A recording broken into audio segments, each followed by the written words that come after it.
నమస్కారం. Welcome to Telugu stories book. ముగ్గులోకి దించాలి, రంగంలోకి దించాలి. అవతల వాళ్ళ వీక్నెస్ ఆసరాగా చేసుకుని పని పూర్తి చేయాలి.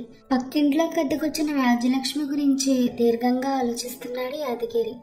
అద్దంలో ముఖానికున్న బొట్టు నీట్గా ఉందో లేదో చూసుకుంటూ సరి చేసుకుంటూ కిటికీలోంచి చూస్తున్నాడు. నరాలు జివ్వుమన్నాయి. కామం కళ్ళలోంచి వేడిసెగలు కక్కుతోంది. రోమాలు నిక్కపొడుచుకున్నాయి. యాదగిరి కళ్ళు ఇప్పుడు అద్దం వైపు లేవు. పక్కింటి రాజ్యలక్ష్మిని కిటికీలోంచి ఆమెను తదేకంగా చూస్తున్నాయి. అప్పుడే స్నానం చేసి కురులు ఆరబెట్టుకుంటున్నట్లుంది ఫ్యాన్ కింద. ఒంటిపై టవల్ తప్ప మరేమీ లేదు. తొడలు ఎత్తులు మత్తెక్కిస్తున్నాయి. తనకే గనుక మాయామంత్రాన్ని తెలుసుంటే గోడలోంచి వెళ్ళి గట్టిగా కౌగిలించుకుని ఏవేవో చేయాలనుంది అతనికి. కిటికీ చువ్వలు జైలు కడ్డీల్లో అడ్డం పడుతున్నందుకు మనసులో నొచ్చుకున్నాడు. తట్టుకోలేకపోతున్నాడు యాదగిరి. యాదగిరి బ్యాచులర్. చిన్న చిన్న అప్పులు ఇచ్చి రోజువారీ వడ్డీలు సాయంత్రం వసూలు చేసుకోవడం తన వ్యాపారం. రోజులో గంట పని. ఆ గంట సేపు ఎవరో ఒక మిత్రుడు బైక్ తీసుకుని వసూలు చేసుకుంటుంటాడు. వడ్డీ డబ్బుతో జల్సా చేస్తుంటాడు. యాదగిరి మనసు నిండా రాజ్యలక్ష్మి నిండిపోయింది. ఆమె స్నానం చేసే టైంకి లేవడం, కిటికీ పక్కనే కుర్చీ వేసుకుని తన రూమ్లోంచి చూడడం ఒక దినచర్యగా మారింది. కన్నులావి కావు వెన్నెల కిరణాలు, చూపులావి కావు మన్మథ బాణాలు, ఎత్తులావి కావు ఎవరెస్ట్ శిఖరాలు, పిరుదులావి కావు. ఇలా ఆమెను చూస్తూ మనసులోనే ఆనందపడి మెలికలు తిరిగిపోవడం, ఎలా అయినా పలకరించాలనే ఆలోచనతో నిండిపోయింది. రోజు రోజుకి ఆమెపై వ్యామోహం ఎక్కువైపోయింది యాదగిరికి. ఆ రోజు బస్ స్టాప్లో బస్సు కోసం నిలబడింది రాజ్యలక్ష్మి. మిత్రుడి స్కూటర్ మీద దర్జాగా అటువైపు వస్తున్నాడు యాదగిరి. స్పీడ్గా ముందుకు పోయేవాడల్లా ఆమెను చూసి వెనక్కి తిరిగాడు. నమస్తే మేడం బండాపాడు యాదగిరి. ఎవరు అంది అర్థం కాక రాజ్యలక్ష్మి. నా పేరు యాదగిరి. మీ ఇంటి పక్కన మేడ మీద రూమ్లో ఉంటుంటాను. మీకు నేను తెలియదు, కానీ నాకు మీరు తెలుసు.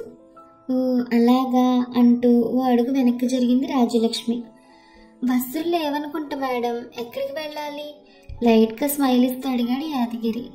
అదే చూస్తున్నాను, గంట అయిపోయింది, ఆఫీస్కి వెళ్ళాలి. టెన్షన్ పడుతోంది రాజ్యలక్ష్మి ఆఫీస్కి లేట్ అయిపోతున్నందుకు. ఎక్కడి దాకా? మనసులో సంతోషంతో అడిగాడు యాదగిరి.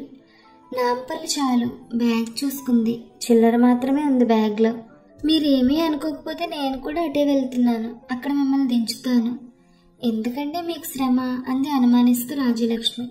దాందే ముందు మేడం, బస్సులు లేవు కదా, పర్లేదు రండి అన్నాడు సమయాన్ని కనిపెట్టి. భలే ఛాన్స్లే అనుకున్నాడు మనసులో. తన ఆనందానికి అయితే అసలు అవధులు లేవు. ఊరికినే వద్దులండి, ఎప్పుడైనా దావత్ ఇద్దరు గాని. దావత్ అంటే అని అడిగింది రాజ్యలక్ష్మి. దావత్ అంటే దావత్తే అన్నాడు. దాని అర్థం తన మనసుకే తెలుసు. పార్టీ కాబోలనుకుంది రాజ్యలక్ష్మి. తెలంగాణ భాష తనకి ఇంకా అలవాటు పడలేదు. స్కూటర్ వెనక ఎక్కి కూర్చుంది రాజ్యలక్ష్మి. స్పీడ్ బ్రేకర్ లేకపోయినా బ్రేక్లు వేస్తున్నాడు యాదగిరి. శరీరానికి రాజ్యలక్ష్మి ఎత్తులు తగిలి ఏదో అయిపోతున్నాడు యాదగిరి. ఎవరిదో స్కూటర్, ఎవరిదో పెళ్ళాం, ఇదే కదా అదృష్టం అంటే అనుకుంటూ నాంపల్లి స్టేషన్ షార్ట్ కట్లో కాకుండా ఎటోటో తిప్పి బస్ ట్రాఫిక్ అంటూ అరగంట ఆనందంగా అనుభవించాడు. రాజలక్ష్మి దింపి బాధగా తన దాన్ని తాను వెళ్ళిపోయాడు యాదగిరి. ఆ రోజుకి 12 గంటలు కొట్టింది గోడ గడియారం. అప్పుడే తెల్లారినట్లు లేచాడు యాదగిరి. రాత్రి మిత్రులు పార్టీ ఇచ్చారు. ఫ్రీగా వస్తే పినాయిలైనా తాగే రకం యాదగిరి. సొంతంగా సిగరెట్ కూడా కొని కాల్చాడు. వడ్డీ వ్యాపారిగా అదతని పాలసీ. కిటికీ వైపు చూసి రాజలక్ష్మి కనబడకపోవడంతో లేచి తలుపులు తీశాడు. ఆశ్చర్యం, ఆనందం ఒకేసారి కలిగాయి. నిశ్చేష్టుడైపోయాడు యాదగిరి. మీరా? రండి, పర్లేదు, లోపలికి రండి, కూర్చోండి అంటూ కుర్చీ చూపించాడు. బ్యాచులర్ రూమ్ కదండి, మీకు కాస్త ఇబ్బందిగా ఉంటుంది. మంచం మీద దుప్పట్లు దిళ్ళు సర్దాడు స్పీడ్గా. ఏంటి మీరిలా అడిగాడు అనుమానంగా, ఆమెను కింద నుండి పైదాకా చూస్తూ నయనానందం అనుభవిస్తూ. పర్లేదు చెప్పండి, చల్లకొచ్చి ముంత దాచడం ఎందుకు? మీరు డబ్బులు వడ్డీకి ఇస్తారట కదా, మీరిచ్చినా సరే లేదా ఎక్కడైనా ఇప్పించినా సరే అంది అసహనంగా కూర్చుంటూ రాజ్యలక్ష్మి. ఈరోజు అంటే కష్టం, ఓ వారం తర్వాత అయితే పద్దొస్తుంది అన్నాడు. లేదు, పిల్లల ఫీజు కట్టాలి, అర్జెంట్, పరీక్షలు వాళ్ళకి, మీ సహాయం మర్చిపోను అంది రాజ్యలక్ష్మి. కష్టమే, కానీ ట్రై చేస్తాను మీకోసం అంటూ ఆమె కళ్ళలోకి చూశాడు యాదగిరి అదోలా ముఖం పెట్టి. ఏ విషయం సాయంత్రం చెప్తాను. మా ఫ్రెండ్ ఒక అతను ఇస్తాడు, అతన్ని అడిగి ఏర్పాటు చేయడానికి ప్రయత్నిస్తాను. అయితే ఒకటి, మంచి దావత్ ఇయ్యాలి. దావత్తా? మీకు ఇష్టమైతేనే, వడ్డీ మామూలేననుకోండి డబ్బులు ఇప్పించినందుకు. సరే, ముందు మా ఇబ్బంది గట్టెక్కనివ్వండి. దానికేం భాగ్యం అంటూ వెనుదిరిగింది రాజ్యలక్ష్మి. ఆమె మెట్లు దిగి కిందకి వెళ్లే వరకు రెప్పలార్పకుండా చూస్తుండిపోయాడు. ఆమె వెళ్ళిపోయినా కూడా ఆమె పిరుదుల కదలిక మనసులోంచి వెళ్ళిపోవడం లేదు. యాదగిరి తలుపులు మూసి బెడ్ మీద అట్టే పడిపోయాడు వెనక్కి. సక్సెస్, గ్రాండ్ సక్సెస్ అనుకుంటూ. బస్ స్టాప్ జనంతో రద్దీగా ఉంది. బస్సు రాగానే ఎక్కేవాళ్ళు దిగేవాళ్ళు వేలాడబడేవాళ్ళు. బస్సు రష్గా ఉండడంతో మరో బస్సులో వెళ్దాం అనుకుంటూ రాజ్యలక్ష్మి అక్కడే నిలబడిపోయింది. వాచి వైపు చూసుకుంది. ఆఫీస్కి టైం అయిపోతుంది. మళ్ళీ బస్సు ఎప్పుడు వస్తుందో ఏమో అనుకుంటూ బస్సు వచ్చేవైపు చూడసాగింది. నమస్తే మేడం. వెనక స్కూటర్ మీద యాదగిరి మాటకు వెనక్కి తిరిగింది. రాత్రికి రండి, మీరు ఇప్పించిన అమౌంట్ తిరిగి ఇచ్చేస్తాను అంది రాజ్యలక్ష్మి నవ్వుతూ. అమౌంట్ ఏముంది? దావత్ ఎప్పుడు ఇస్తారు? అది కూడా రాత్రికే. ఆఫీస్ నుండి రావడం లేట్ అవుతుంది. మా వారు కూడా లేరు, క్యాంపుకి వెళ్ళారు.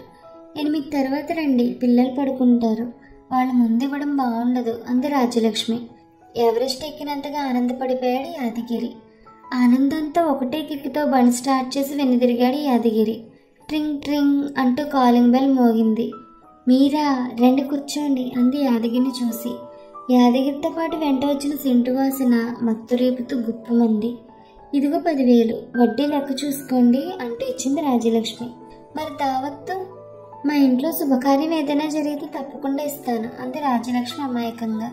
నేను అడిగిన దావత్ అది కాదు అంటూ పల్లికలించాడు అదోలా చూస్తూ యాదగిరి. దావత్ అర్థం అప్పుడు అర్థమైంది రాజ్యలక్ష్మికి. ఆమె ఒళ్ళు మండిపోయింది. 2 దావత్తులు ఇవ్వాలి. ఒకసారి స్కూటర్ మీద లిఫ్ట్ ఇచ్చినప్పుడు, మరోసారి 10,000 అప్పిప్పించినప్పుడు అంటూ చేయి పట్టుకోబోయాడు యాదగిరి. ఛీ నీచుడా, దావత్ అంటే అర్థమదా? నీ చెల్లెలు మీ అమ్మాయి ఎప్పుడు నీ స్కూటర్ మీద ఎక్కలేదా? వాళ్ళని అడగరా దావత్తు. ముందు బయటకు నడు అంద ఆవేశంగా రాజ్యలక్ష్మి. పెద్దగా అరవకు. డామిట్, కథ అడ్డం తిరిగింది అనుకుంటూ అవమానంతో వెనుదిరిగాడు యాదగిరి. అప్పుడే క్యాంప్ నుంచి వచ్చిన భర్తకు చెప్పింది రాజ్యలక్ష్మి దావత్ కదంతా. వాడి పాపం వాడిదే, వాడి అద్దం వాడిది, పైవాడే చూసుకుంటాడు అన్నాడు భర్త. మరుసటి రోజు మిత్రుడు స్కూటర్ తీసుకుని వెళ్తూ యాక్సిడెంట్లో చెయ్యి కాలు విరిగి హాస్పిటల్లో చేరాడు యాదగిరి. చూడ్డానికి వెళ్లి మిత్రుడు అడిగాడు, ఎలా జరిగిందిరా అని. దావత్ పుణ్యం అన్నాడు చేతికి కాళ్ళకి ఉన్న బ్యాండేజ్లను చూసుకుంటూ శూన్యంలోకి చూస్తూ. ఈ కథ మీకు నచ్చితే please like, share and subscribe to our Telugu stories book. Thank you.